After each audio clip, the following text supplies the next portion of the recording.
Hello বাচ্চারা, আজ আমরা শুনবো অলস কালু কাকের কাহিনী। শুরু করা যাক তাহলে। জঙ্গলে এক কালু কাক ও তার স্ত্রী গড়ি একসাথেই থাকতো। কালু কাক ছিল খুবই অলস। সে কোনো কাজ করতেই একেবারে পছন্দ করতো না। সারাদিন শুয়ে শুয়েই কাটিয়ে দিত। দেখো কালু, এবার বৃষ্টির সময় আসতে চলেছে। তুমি আমাদের বাসাটা ঠিক করার ব্যবস্থা করো।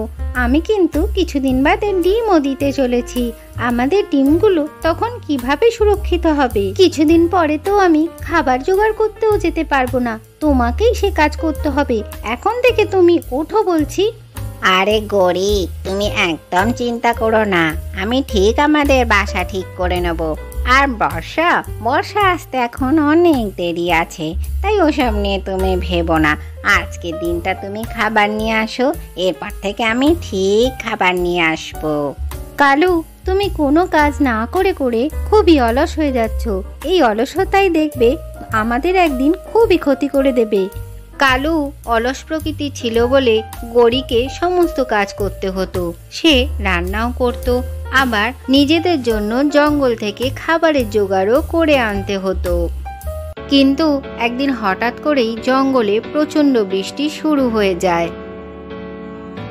কালু বাইরে থেকে ভেতরে এসে দেখে গড়ি সেখানে দুটো ডিম দিয়েছে। গড়িকে ডিম দিতে দেখে কালু তো খুবই খুশি হয়ে যায়। কিন্তু গড়ি কালুকে বলতে থাকে, দেখো কালু, আমি তোমায় বলেছিলাম, অনেক আগেই বলেছিলাম আমাদের বাসাটা ঠিক করাতে। দেখলে কেমন বৃষ্টি চলে এসেছে, আর সঙ্গে আমি দুটো ডিমও দিয়েছি। এবার আমাদের বাচ্চারা কিভাবে সুরক্ষিত থাকবে? আরে গড়ি, তুমি একদম চিন্তা করো না। এবার তো আমি ঠিকঠাকই বাসা বানিয়ে নেব, তুমি একদম চিন্তা করো না।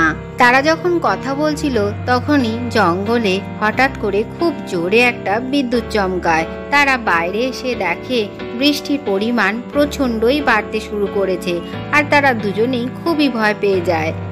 আর কিছুক্ষণের মধ্যেই খুব জোরে হাওয়া দিয়ে তাদের বাসাটা একেবারে মাটিতে পড়ে যায়। দেখলে কালু, তোমার অলসতার জন্যই আমার ডিমগুলো আজকে এত বড় বিপদে পড়েছে। আমি ওদের এবার কিভাবে বাঁচাবো? ওরা তো জলেই পড়ে গেছে।